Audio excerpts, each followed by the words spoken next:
Olá!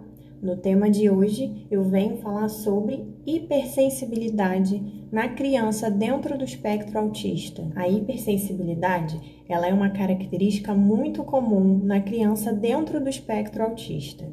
A criança dentro do espectro autista, ela pode apresentar a hipersensibilidade ou a hipossensibilidade a estímulos sensoriais.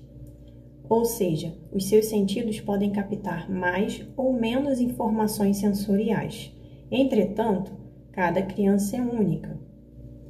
A criança dentro do espectro autista, elas são únicas. Cada um é único, não tem como dizer de um comparando com o outro. Uma criança ela pode ser hipersensível e a outra ser hipossensível. Uma ter uma hipersensibilidade muito grande, sonora, auditiva, com a luz, com barulhos, com texturas, tudo isso. Então, cada um é único. Então, muitas das vezes, você pode ver por aí, na rua, no shopping, na igreja, em algum lugar, uma criança usando, um abafador. É tipo um fone de ouvido, mas não é um fone de ouvido, é um abafador. A criança está usando aquilo ali para abafar o som, e por conta da hipersensibilidade que ela tem. E a hipersensibilidade, ela é tão grande na criança dentro do espectro autista que aquilo ali causa dor nela, causa um incômodo nela. E ela pode entrar numa crise.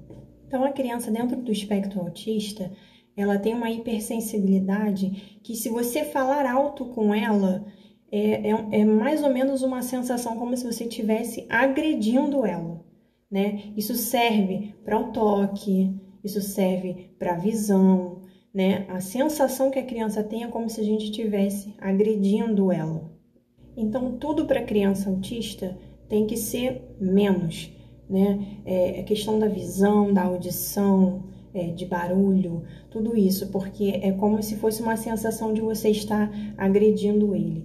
É como se o mundo para criança autista fosse exageradamente de estímulos sensoriais. Isso traz um incômodo para eles. Um exemplo que eu deixo para vocês. Até no conversar com a criança autista, você tem que conversar num nível baixo, para que ela entenda o que você está falando. Não adianta você chegar gritando, falando um monte de coisa que ela não vai entender. Você tem que baixar o tom e falar com ela de uma forma que ela possa entender. Então, é mais ou menos como se o mundo, para a criança dentro do espectro autista, fosse uma enxurrada de estímulos sensoriais. Então, tudo para eles causa um incômodo. Inclusive, em questão de texturas, até determinados tipos de tecido de roupa, incomoda a criança com o autismo. Então, para que você entenda melhor, o sensorial, ele é a hipersensibilidade.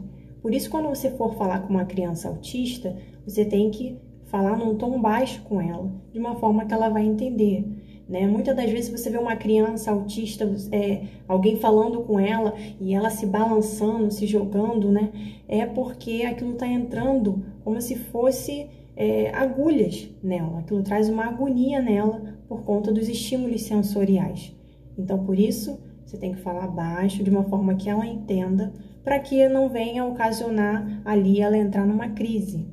E como sempre, eu deixo um exemplo aqui do meu filho Benjamin, que hoje tem 5 anos. Ele, quando tinha 2, 3 anos, ele chegou algumas vezes a tapar os ouvidos, Mas hoje ele não se incomoda mais com som, com barulho, A gente frequenta a igreja, às vezes o som tá alto, ele não se incomoda.